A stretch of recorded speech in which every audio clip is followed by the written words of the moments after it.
माता कुछ कीजिए माता, देवी के आने से पहले कुछ कीजिए ताकि मैं इसे पताल लोक लेकर चढ़ सकूं माता।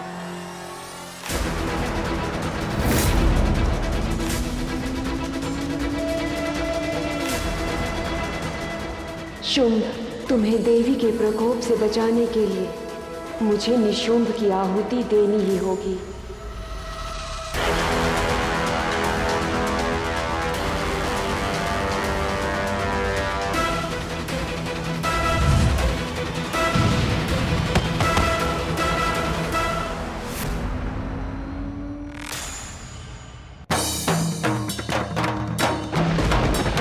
निशुंभ, निशुंभ, चलो शुंभ, माता निशुंभ, चलो निशुंभ, माता निशुंभ। शुंभ।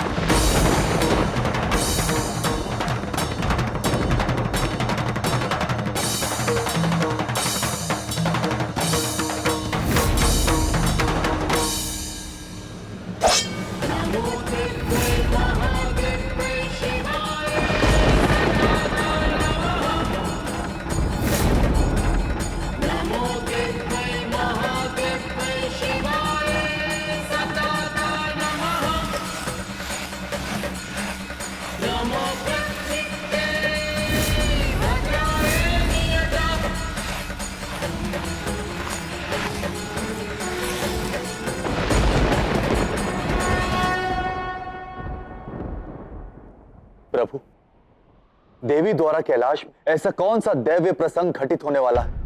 हमारी जिज्ञासा को शांत कीजिए महादेव। मैं आपको बताऊंगा नहीं देवराज इंद्र।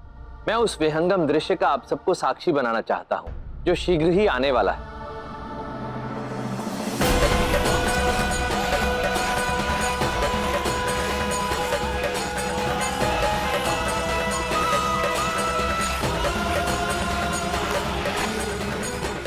यही है वो विहंगम दृश्य देवराज इंद्र जिसका मैं आप सबको साक्षी बनाना चाहता था।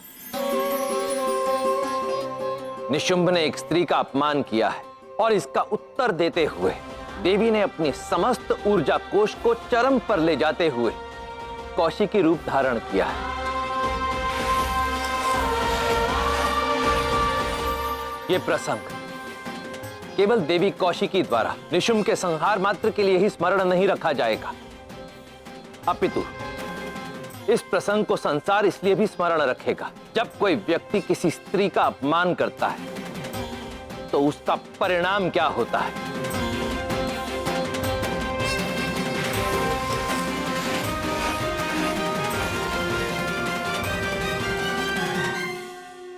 जय देवी कौशिकी। जय देवी कौशिकी। जय देवी कौशिकी।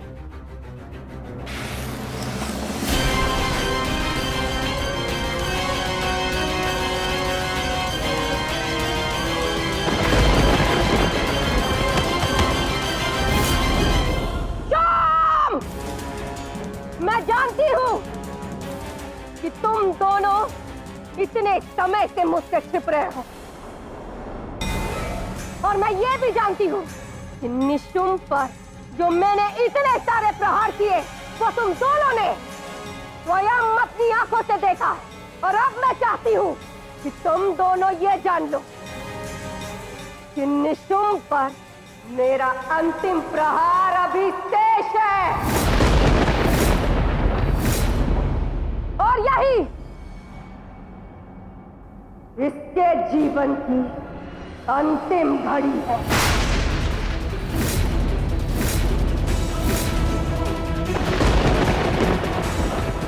नहीं शुंभ, शुंभ तुम वहां नहीं जा सकते, अन्यथा देवी तुम्हारे प्राण भी ले माता वो लेगी। मेरा भाई है, मुझे वहां जाना ही होगा।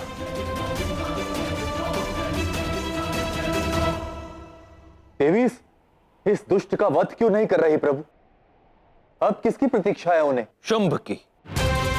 देवी को ज्ञात है कि अपने भाई को एक अंतिम बार देखने के लिए वो अवश्य आएगा, और यही देवी की मंशा भी है।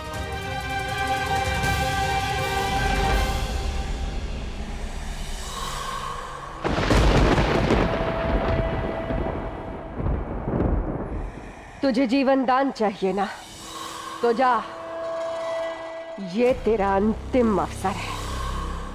यदि तूने मेरी चुनौती को पूर्ण कर दिया निशुंभ, और यदि तूने दीति को जाकर मेरे पुत्र के विषय में बता दिया तो तुझे मुझसे अभयदान मिल जाएगा और तू इनके साथ पाताल लोक लौट पाएगा।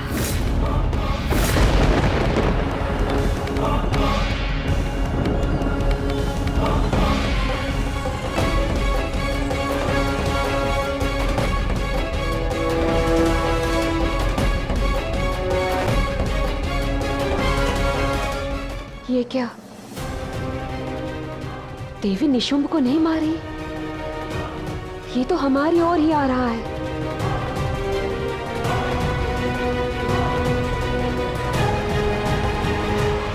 निशुंभ, निशुंभ, निशुंभ बोल, निशुंभ। बोल। मैं तेरे प्राण बचाने के लिए कुछ भी कर सकता हूँ, निशुंभ बोल। निशुंभ, निशुंभ बोल।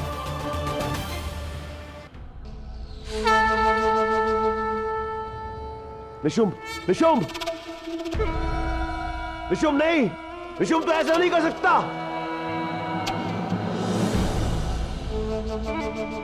निशुंभ,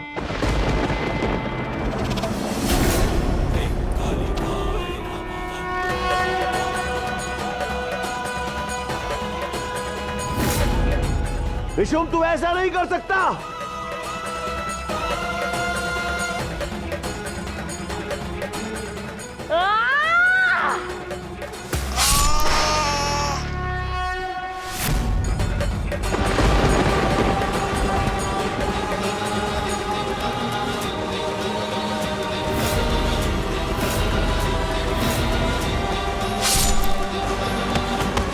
निशुंभ, निशुंभ, निशुंभ, निशुंभ।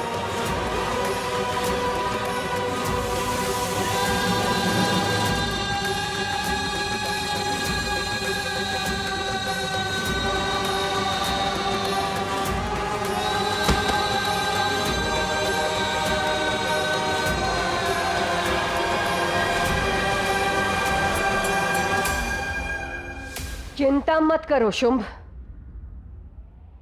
मैं तुम्हें अभी नहीं मारूंगी। तेरे भाई को मैंने एक अवसर दिया था और अब मैं तुझे एक अवसर देती हूं। तेरे पास आज रात्रि तक का समय है। यदि आज रात्रि तक तूने स्वयं को मुझसे बचा लिया, मैं तुझे अभयदान दे दूंगी, और यदि नहीं तो कल सूर्योदय होने के साथ ही मैं तेरा वध कर दूंगी शुंभ। केवल एक रात्रि जो आरंभ हो चुकी है शुंभ।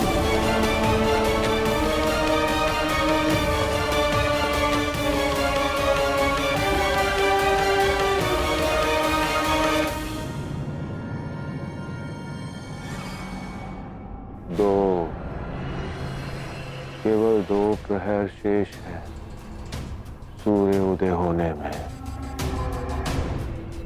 और मेरे भाई की 2 निर्जीव आंखें दिख रही हैं जो मुझे देख रही हैं। उसके घाव से बहता हुआ रक्त दिख रहा है और उसके पीछे छिपी उसकी पीड़ा, उसका भय दिख रहा है। माता, माता मुझे छुपा दो माता, मुझे कहीं भी छुपा दो माता। पाताल, तलातल, असतल कहीं भी छुपा दो माता, कहीं भी, जहां मैं सुरक्षित रह सकूं। मूर्ख जैसी बातें मत करो शुंभ। क्या लगता है तुम कि देवी पाताल, तलातल, रसातल नहीं पहुंच सकती? यदि देवी ने तुम्हारे प्राण लेने की ठान ली है तो इस सृष्टि में कोई ऐसी जगह नहीं जो तुम्हें सुरक्षा दे सके। संपूर्ण सृष्टि की रचना की है देवी ने, ऐसा कोई स्थान नहीं है जहाँ देवी नहीं जा सकती। कोई तो जगह होगी माता, कोई तो जगह। केवल एक रात्रि की बात है माता, केवल एक रात्रि की बात। हाँ, सही कहा तुमने, केवल एक ही रात्रि की तो बात है। यदि तुमने ये रात्रि बिता ली तो देवी को अपना वचन निभाना पड़ेगा, उसे तुम्हें अभय दान देना पड़ेगा शुंभ। इस रात्रि में बचने का केवल एक ही मार्ग है शुंभ। ध्यान से सुनो।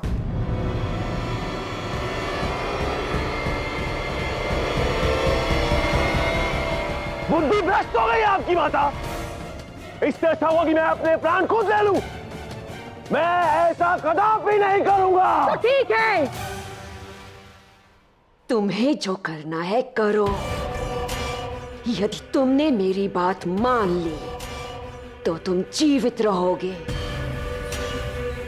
यदि तुमने मेरी बात नहीं मानी तो सूर्योदय होते ही देवी तुम्हारा अंत कर देगी।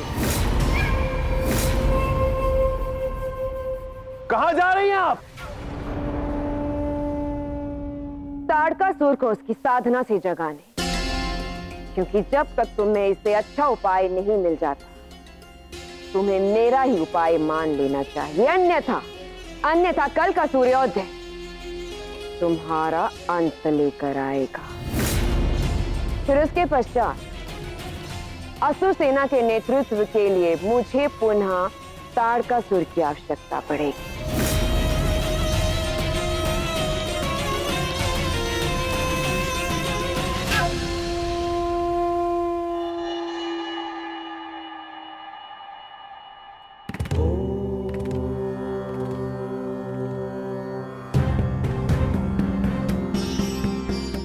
क्या सोच रहे हैं देव?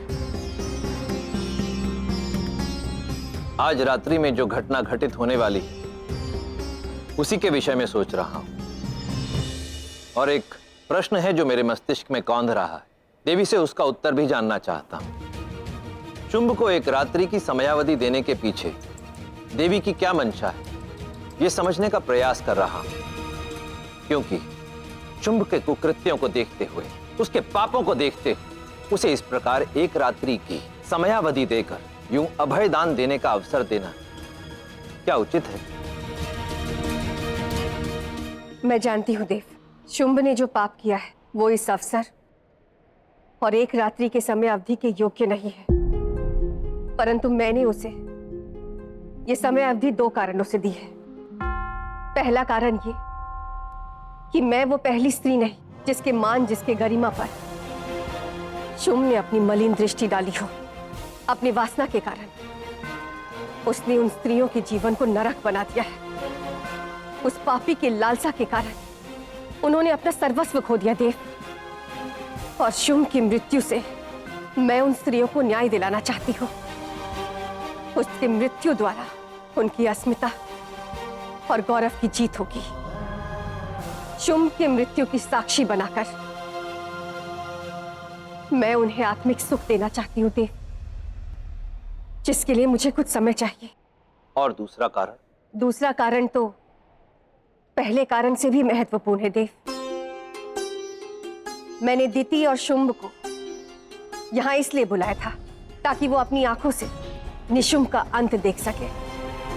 वो मेरी पुकार सुनकर ही यहां आए थे, और जिसे आप स्वयं पुकारते हो या जिसे आमंत्रित करते हो या जो आपके शरण में आया हो, उसका उस समय वध करना ये उचित नहीं है देव।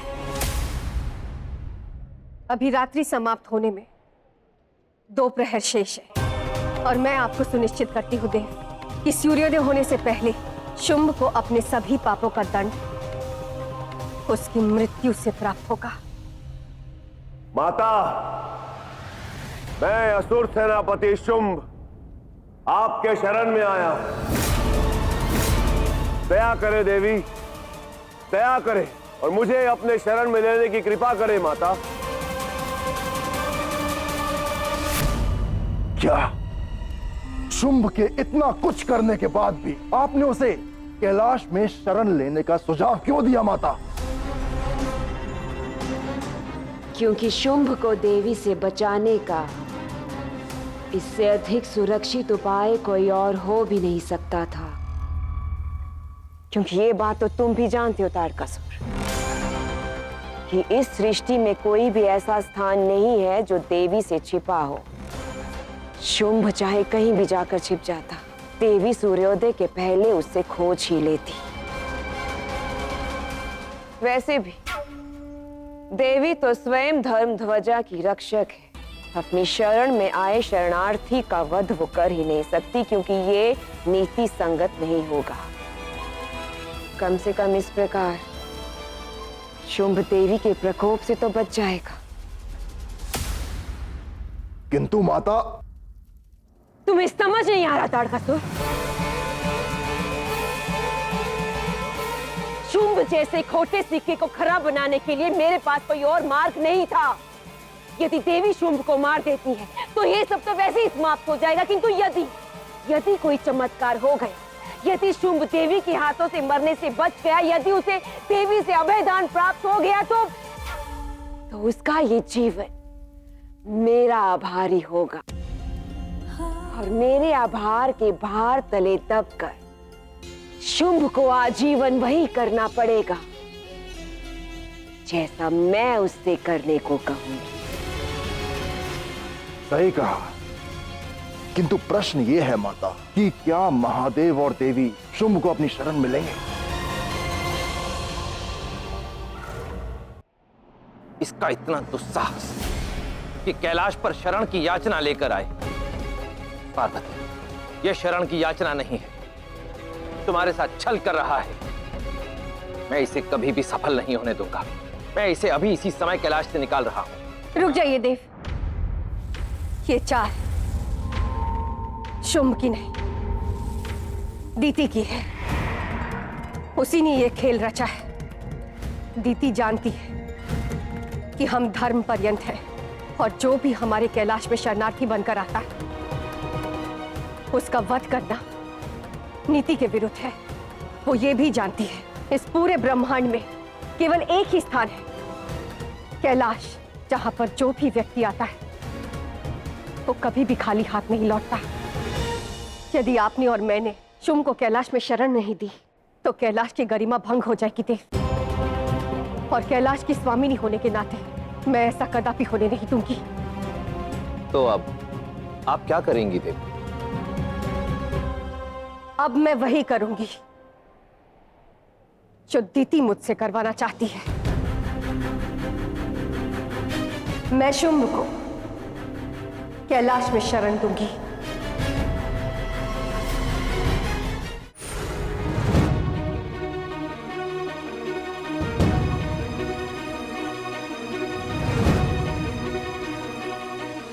मैं कैलाश में आपका शरणार्थी बन के आया हूं देवी,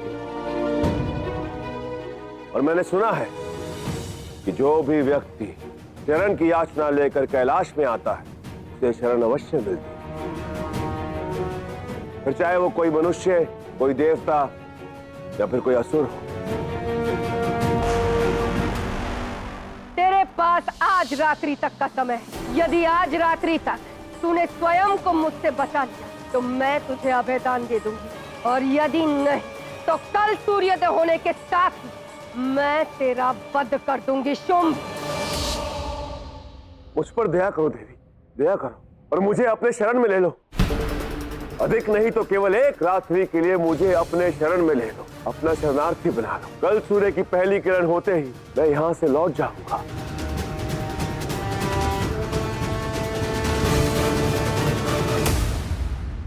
सही कहा तुमने। कैलाश में जो भी आता है उसे शरण अवश्य प्राप्त होती है, क्योंकि कैलाश में जो भी आता है उसके साथ हम भेदभाव नहीं करते।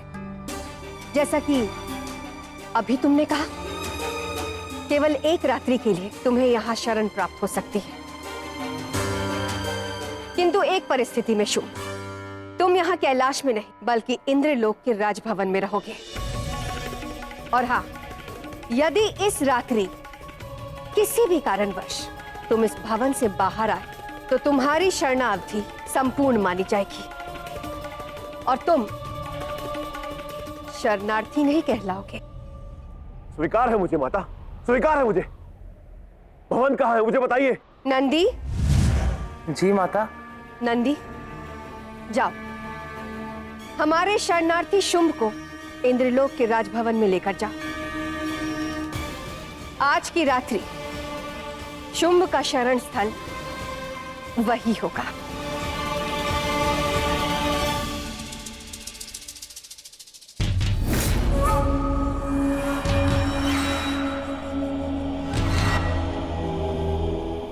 देवी, अब मैं समझा कि आपने शुंभ को एक रात्रि के लिए शरण देने का निर्णय क्यों लिया। अब आप ये सुनिश्चित करेंगे कि शुंभ किसी भी प्रकार इंद्रलोक के राजभवन से बाहर निकल आए और आप दिति को उसी की चाल से परास्त कर दें।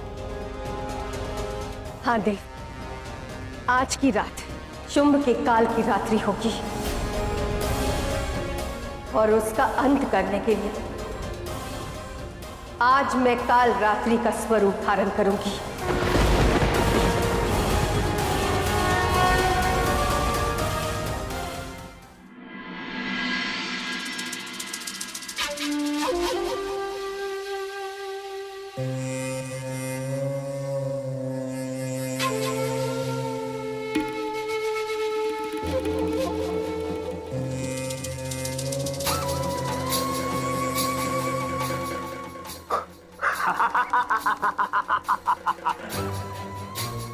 ये सत्य है, कोई स्वप्न नहीं।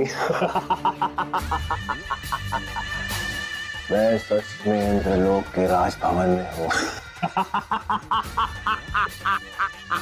मैं सच में इंद्रलोक के राजभवन में हूँ। मैं सच में इंद्रलोक के राजभवन में। आज की रात्रि मेरे जीवन की अंतिम रात्रि नहीं। अब देवी मुझे नहीं मार पाएगी क्योंकि मैं उसका शरणार्थी बन गया हूँ। अब मेरी मृत्यु किसी के हाथों संभव नहीं और मेरे वरदान के अनुसार ना तो मुझे कोई पुरुष मार सकता है और ना कोई देवता। और आज की रात्रि समाप्त होते ही देवी को अपने वचन के अनुसार मुझे अभयदान देना होगा। और फिर मुझे संसार में कोई नहीं मार सकता, अर्थात कल का सूर्य उदय होते ही मैं अमर हो जाऊंगा।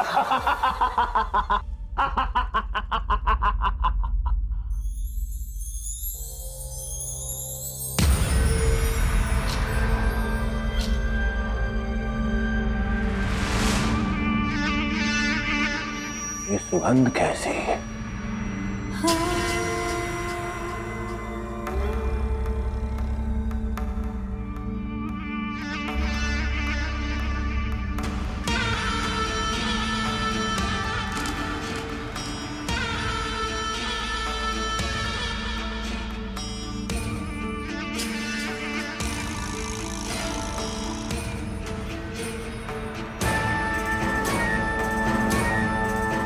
ये देवी यहाँ क्या कर रही है?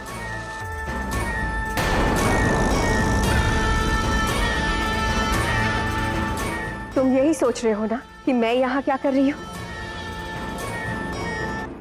मैं यहाँ इसलिए आई हूँ शुंभ, क्योंकि आज की रात्रि काल की रात्रि तुम्हारी मृत्यु की रात्रि थी। परंतु देखो ना, अब तुम कैलाश की शरणार्थी हो और कैलाश स्वामिनी होने के नाते तुम्हारा अतिथि सत्कार करना मेरा कर्तव्य बनता है। इसीलिए इस सुगंधित धूप के द्वारा मैं इस स्थान को पवित्र करने चली रही, ताकि तुम्हारे अतिथि सत्कार की प्रक्रिया आरंभ हो सके। शुभ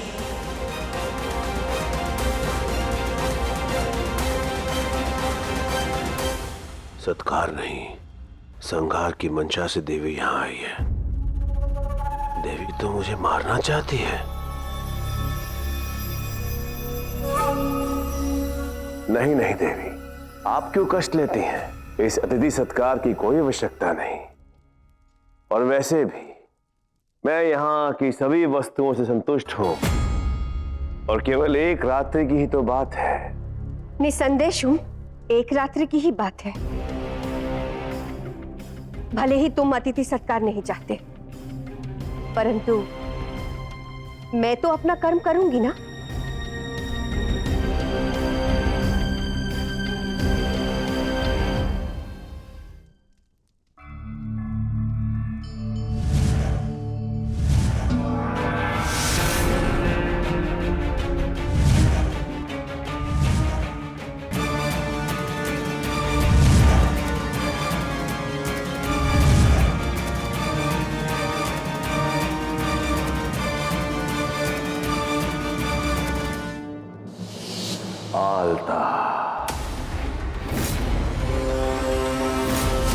श्वेत वस्त्र।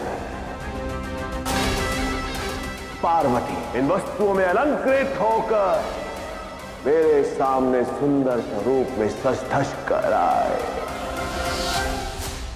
तुम यही चाहते थे ना शुंभ, कि मैं तुम्हारे सामने इन सभी सुंदर अनुपम संसाधनों से सुसज्जित होकर एक सुंदर रूप में आऊं? तो आज पार्वती तुम्हारे इच्छा के अनुरूप ही श्रृंगार करेगी। परंतु हां, आज मैं श्वेत वस्त्र धारण नहीं करूंगी। मैं आज काल का, रक्त का रंग धारण करूंगी।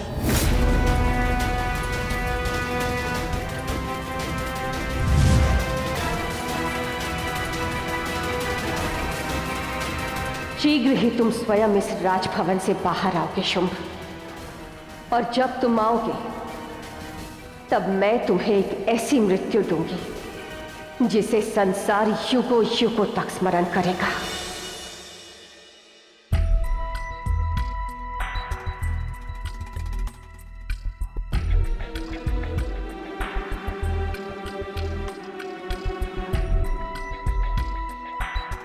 शुंभ को गए हुए आधे प्रहर से अधिक समय हो गया है। मुझे तो ये भी नहीं पता कि उसने मेरा परामर्श स्वीकार किया भी है या नहीं। पता नहीं कहाँ होगा वो इस समय। वो कहाँ है ये जानना हमारे लिए आवश्यक नहीं है माता। आवश्यक ये है कि वो जहां भी है सुरक्षित है या नहीं, क्योंकि ये तो आप भी मानती हैं कि यदि देवी ने अब तक उसे मार दिया होता तो फिर हमें उसकी जानकारी मिल गई होती, किंतु ऐसी कोई सूचना है ही नहीं। अर्थात शुंभ जीवित है और सुरक्षित भी होगा माता। किंतु रात्रि का ये शांत वातावरण आने वाले भूचाल का संकेत भी तो हो सकता है। मुझे केवल ये जानना है कि जब सूर्योदय होने में अब भी कुछ समय शेष है तो देवी शुंभ को मारने के लिए क्या कर रही है, क्योंकि मैं ये मानने के लिए सज्ज नहीं हूं कि देवी शुंभ को मारने का प्रयास नहीं कर रही होगी।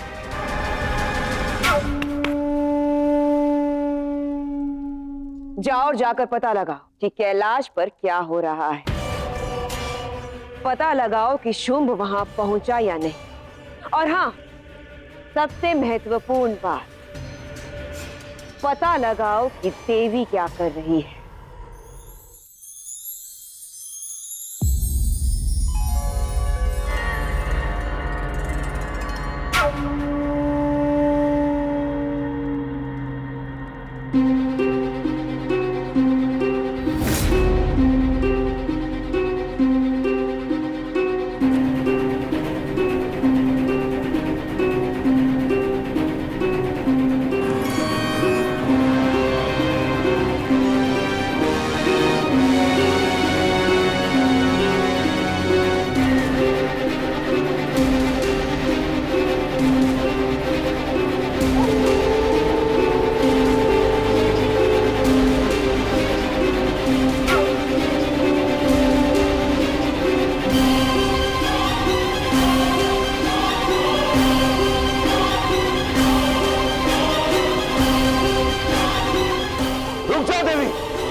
मैं नहीं जानता कि ये सब आप क्यों कर रहे हैं, किंतु ये तो स्पष्ट है कि ये सब आपकी चाल है। मुझे मृत्यु की ओर खींचने की ये आपकी चाल है। अपनी सुरक्षा के लिए मुझे इस राजभवन में केवल 2 प्रहर और निकालने हैं, और कल सूर्य उदय होते ही आपको मुझे अभ्यदान देना होगा। इसलिए मैं इस राजभवन से बाहर पग नहीं निकालूंगा। और आकर्षण का ये स्वांग मत रचिए, मैं नहीं पिघलने वाला। शुंभ, ये स्वांग नहीं है, ये कर्म है, और मैं अपना कर्म निभा रही हूं। तुम कैलाश के शरणार्थी हो, हमारे अतिथि हो, और कैलाश के अतिथि के लिए कैलाश की स्वामिनी को उचित रूप तो धारण करना ही होगा ना। तो बस मैं केवल वही रूप धारण कर रही हूं।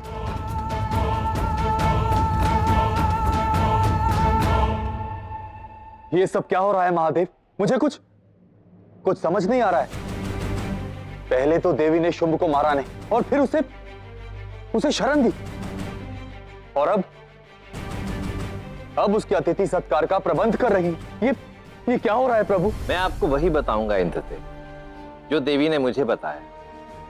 अतिथि सत्कार का अर्थ केवल अपने अतिथि का सत्कार करना, उसके प्रति सदाचार का व्यवहार करना ही नहीं होता। इसका एक अन्य गूढ़ अर्थ भी है। कैसा गूढ़ अर्थ महादेव? साधारणतः अतिथि सत्कार का अर्थ होता है अपने अतिथि के प्रति सदाचार का भाव रखना, उसकी सुख सुविधाओं का पूर्ण रूप से ध्यान रखना, उनका प्रबंध करना। परंतु इसका एक अन्य गूढ़ अर्थ भी है, और वो अर्थ ये है कि द्वार पर आए अतिथि की मंशा को समझना और फिर उसी मंशा के सत्य को आकार देना। यदि कोई अतिथि हमारे द्वार पर आए तो उसकी मंशा को समझें कि वो किस मंशा से आया है। क्योंकि यदि कोई आपके द्वार पर अतिथि का स्वांग रच कर आया हो तो इसका अर्थ ये कदापि नहीं कि आप उसका अंध सत्कार करें, अपितु उसके साथ उसकी मंशा के अनुरूप ही व्यवहार होना चाहिए। और शुंभ तो देवी को हानि पहुंचाने की मंशा से ही आया, अर्थात देवी उसे उसकी मंशा के अनुरूप ही सत्कार देंगी। किंतु कैसे प्रभु? वो तो देवी का शरणार्थी है। केवल तब तक देवराजेंद्र जब तक शुंभ उस भवन में है। उस भवन से बाहर पग रखते ही वो देवी का शरणार्थी नहीं रहेगा, और देवी भी उसे शरण देने के अपने वचन से मुक्त हो जाएंगी। सूर्योदय होने में केवल एक पहर शेष है, अर्थात शुंभ के जीवन का अंत करने के लिए देवी शीघ्र ही अपने कालरात्रि स्वरूप में आने वाली है। एक वेणी जपा करना, पूरा नग्न खरा स्थिता। एक वेणी जपा करना, पूरा नग्न खरा स्थिता। लंबोष्टि कर्णिका करणी, तैलव्यक्त शरीरिणी।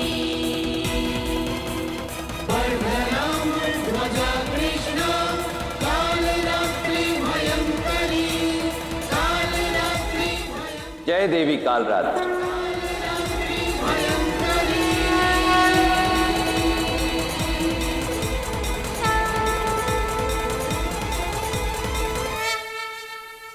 सूर्योदय होने में अब केवल एक प्रहर बाकी है शुंभ।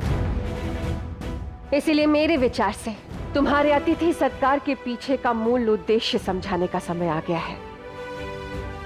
जानते हो शुंभ, मैंने कैलाश के स्थान पर तुम्हें इंद्रलोक में क्यों शरण दी? क्योंकि जो मैं यहां कर सकती हूं वो मैं कैलाश में नहीं कर सकती।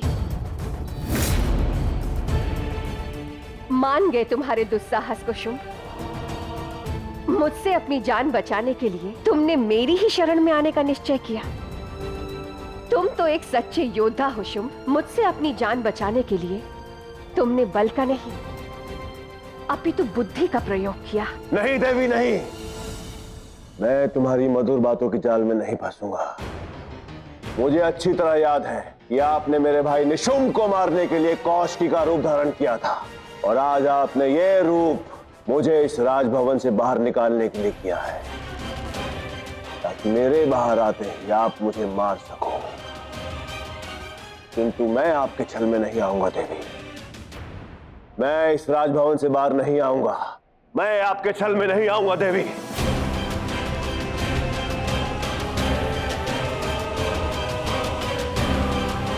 मैं आपकी ओर नहीं देखूंगा। तुम्हारी आंखों पर बंधी ये पट्टी मेरे इस काल रात्रि स्वरूप को देखने से नहीं रोक सकती शुंभ। केवल एक प्रहर, केवल एक और प्रहर देवी, फिर मैं अमर हो जाऊंगा। मैं आपके जाल में नहीं आऊंगा और आप मुझे भ्रमित नहीं कर सकती।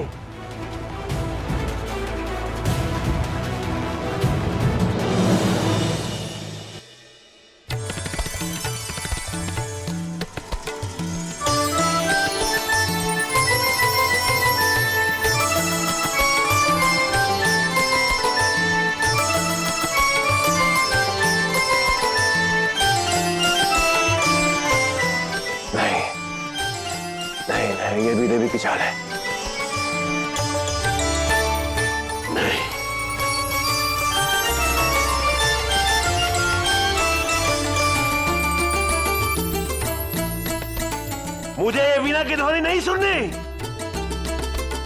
मुझे नहीं सुननी वीणा की ध्वनि। तुम इस वीणा के मधुर धुन से नहीं भाग सकते शुंभ।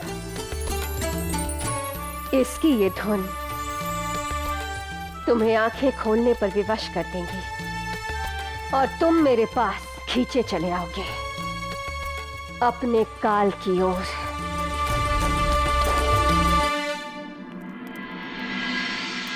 क्या देवी ने शुंभ को इंद्रलोक में शरण दी है?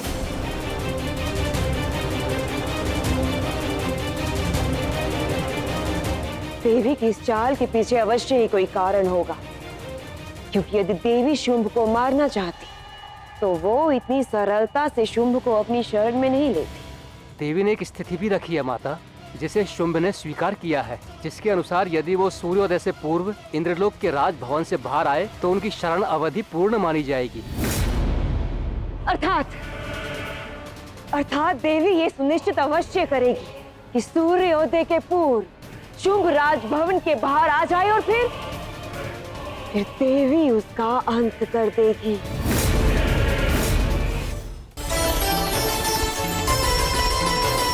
नहीं, नहीं, मुझे वीणा की ध्वनि नहीं सुननी, नहीं सुननी।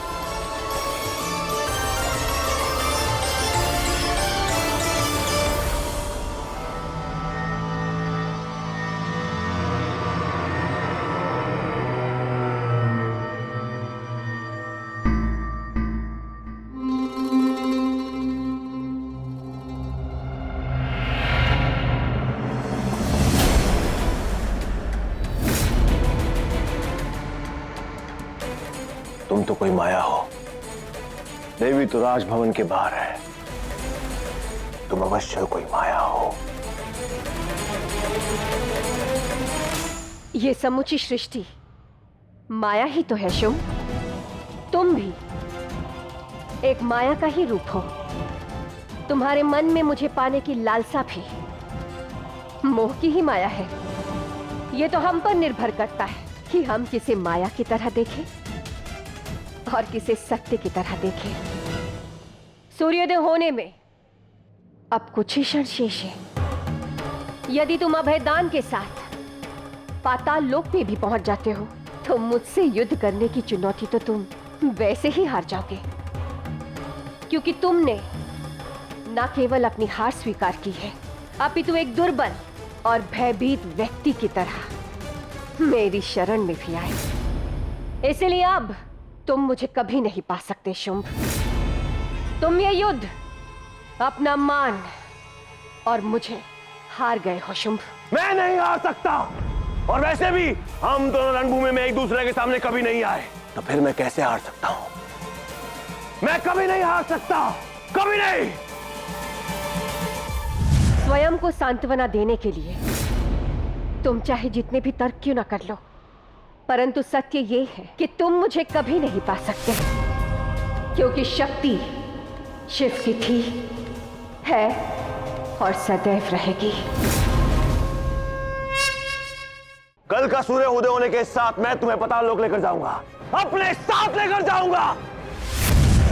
इतनी लालसा है मुझे पाने की, परंतु शुंभ तुम मुझे पाताल लोक कैसे ले जाओगे? क्योंकि तुम तो स्वयं ही यहां बंदी बनकर बैठे हो। मैं तुम्हें पाताल लोक लेकर जाऊंगा, अवश्य लेकर जाऊंगा। मैं कैलाश लौट रही हूं शुंभ, अपनी अर्धांग के पास, अपने शिव के पास, और तुम जैसे बंदी में इतनी शक्ति नहीं कि मुझे रोक सके। मैं यहाँ बंदी नहीं, अपनी इच्छा के अनुसार आया हूं, और आज मैं भी देखता हूं कि तुम कैलाश कैसे लौटती हो।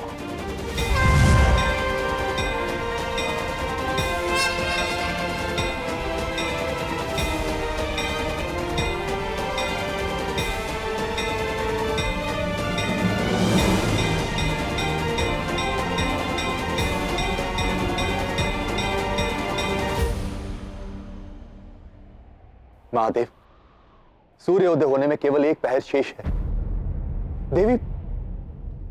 देवी शुंभ का संहार कब करेंगे? अरे इंद्र, बस शुंभ के राजभवन की चौखट लांघने की देर है।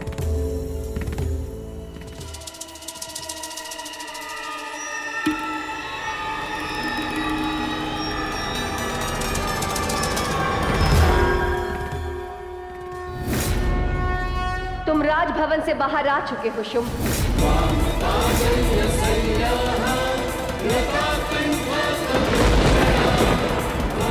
और अब इसी के साथ तुम्हारी शरणावधि पूर्ण हुई। और अब ये रात्रि तुम्हारे काल की रात्रि होगी।